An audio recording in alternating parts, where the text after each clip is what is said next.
श्री स्वामी समर्थ. सकाळचा स्वामी मंत्र दररोज सकाळी स्वच्छ अंघोळ करून देवघरात तुपाचा किंवा तेलाचा दिवा लावा आणि 11 वेळा म्हणा, ओम श्री स्वामी समर्थाय नमः. मंत्र म्हणताना मुलाचा चेहरा डोळ्यासमोर आणा आणि त्याच्या चांगल्या भविष्यासाठी प्रार्थना करा. स्वामींचा नामजप मुलाकडून नको, पण वातावरणातून होऊन द्या. मुलाला जबरदस्ती नामजप सांगू नका. तुम्ही स्वतः मनात किंवा मंद आवाजात जप करा. घरात सकारात्मक स्पंदन तयार होते, ज्यांचा परिणाम मुलाच्या वागण्यात बदल नक्की दिसतो.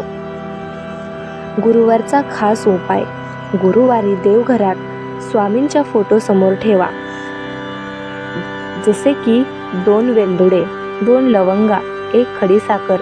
11 वेळा मंत्र म्हणा आणि हे साहित्य मुलाच्या अभ्यासाच्या जागेजवळ किंवा त्याच्या खोलीत एका छोट्या वाटीत ठेवा. रात्री झोपताना ते झाडात टाका किंवा वाहत्या पाण्यात विसर्जित करा. स्वामी समर्थ ताम्हण उपाय.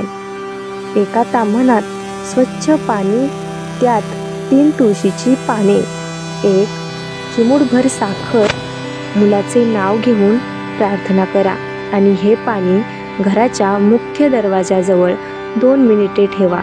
नंतर ते पाणी तुळशीला किंवा घरातील झाडाला अर्पण करा.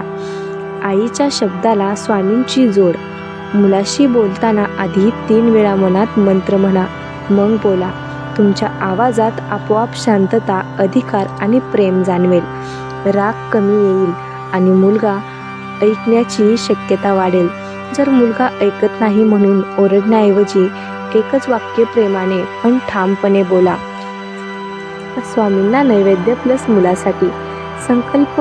देवासमोर गूळ, पोळी किंवा खडीसाखरेचा नैवेद्य दाखवावा आणि संकल्प करावा, माझ्या मुलाला सद्बुद्धी, शिस्त आणि आई-वडिलांचा आदर प्राप्त हो.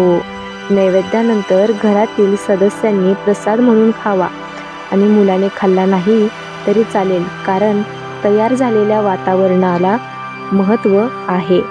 रात्री झोपताना आशीर्वादाचा मंत्र. मुलगा झोपल्यावर त्याच्या डोक्यावरून हात न फिरवता दुरूनच आशीर्वाद द्या. ओम श्री स्वामी समर्थ. याला योग्य मार्ग दाखवा. स्वामी समर्थ पोथीतील 1 ओवी किंवा वाक्य दररोज गुरुचरित्र किंवा स्वामीचरित्रातील एक प्रेरणादायी ओळ तुम्ही वाचा.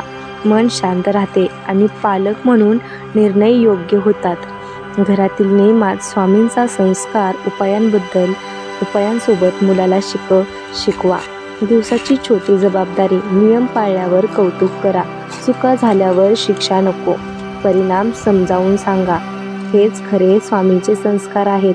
कधी डॉक्टर समुपदेशन गरजेचे असते. जर मुलामध्ये खूप आक्रमक वागणूक, स्वतःला किंवा इतरांना इजा करण्याची प्रवृत्ती, अतिशय हट्टीपणा, नैराश्याची लक्षणे, स्क्रीन मोबाईलचे व्यसन जास्त असे दिसत असेल तर समुपदेशक किंवा बालमानसतज्ञ यांची मदत घ्या. श्रद्धा आणि विज्ञान दोन्ही एकत्र चालू शकतात.